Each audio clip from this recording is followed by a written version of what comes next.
அதிமுகவின் அனைத்து பொறுப்புகளில் இருந்தும் செங்கோட்டையனை எடப்பாடி பழனிசாமி நீக்கியுள்ள நிலையில் நீக்கப்பட்டது மகிழ்ச்சி என செங்கோட்டையன் தெரிவித்துள்ளார். அதிமுகவில் பிரிந்து சென்றவர்கள் அனைவரும் ஒன்றிணைய வேண்டும் என நேற்று வலியுறுத்திய முன்னாள் அமைச்சர் செங்கோட்டையன் இதற்காக பொதுச் செயலாளர் எடப்பாடி பழனிசாமிக்கு 10 நாட்கள் கெடு விதித்திருந்தார். இது தொடர்பாக தேர்தல் பரப்புரைக்காக திண்டுக்கல் சென்றிருந்த எடப்பாடி பழனிசாமி KP முனுசாமி, SP வேலுமணி உள்ளிட்டோருடன் இன்று காலை ஆலோசனை நடத்தினார். இந்நிலையில் செங்கோட்டையனின் கட்சி பொறுப்புகள் அனைத்தையும் எடப்பாடி பழனிசாமி பறித்துள்ளார். அவரிடம் இருந்த அதிமுக அமைப்பு செயலாளர் மற்றும் ஈரோடு புறநகர் மேற்கு மாவட்ட செயலாளர் ஆகிய பொறுப்புகள் பறிக்கப்பட்டுள்ளன. அதிமுக மீண்டும் ஆட்சிக்கு வர வேண்டும் என்ற எண்ணத்தில் கூறியதற்காக தன்னை கட்சி பதவிகளில் இருந்து நீக்கியது மகிழ்ச்சியே என செங்கோட்டையன் தெரிவித்துள்ளார்.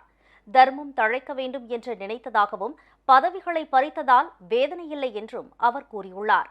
செங்கோட்டையனை தொடர்ந்து அவரது ஈரோடு மாவட்ட ஆதரவாளர்கள் 7 பேரின் கட்சி பொறுப்புகளையும் எடப்பாடி பழனிசாமி பறித்துள்ளார்.